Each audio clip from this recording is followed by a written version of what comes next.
Assalomu alaykum azizlar, Opus kanaliga xush kelibsiz. Sizlar bilan yana Timur Malik va bugun biz Essential Phrases rubrikasi bo'yicha yangi iborani o'rganamiz va bugungi bizni ibora barking up the wrong tree bo'ladi.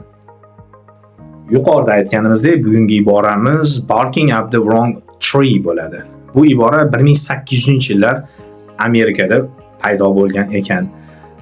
Shu vaqtda insonlar juda ham ovga chiqishni yaxshi ko'rishgan va o'zlarining ovchi itlari bilan ovga chiqishgan ekan.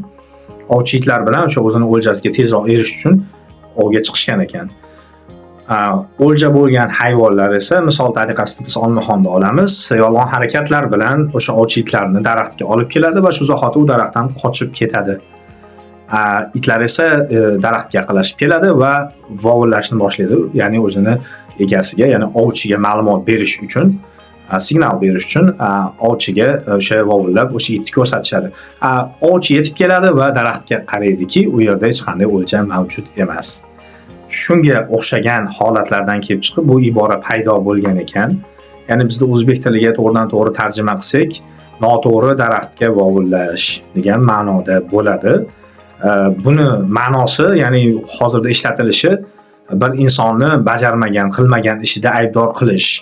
Ya'ni biz o'sha insonni o'sha ishda bajarmagan bo'lsa ham yolg'on bir inson, noto'g'ri insonga ayb qo'yish ma'nosida ishlatiladi. Ya'ni yana bir so'z bor, accuse, ya'ni accusing wrongly, ya'ni noto'g'ri ayblash bir insonni, biror bir bajarmagan ishida uni aybdor qilish holatida ishlatilar ekan.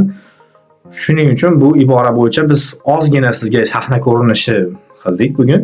Shu sahna ko'rinishini tomosha qiling. Yanada ham sizga bu ibora tushunarliroq bo'ladi degan umiddamiz. Qani ketdik.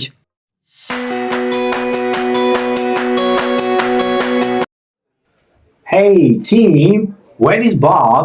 John said that he took the money that I left on the table. Are you sure about that?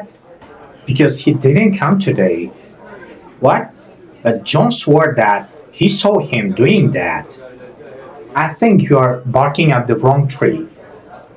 I'm absolutely sure he didn't come today. I don't know. Maybe.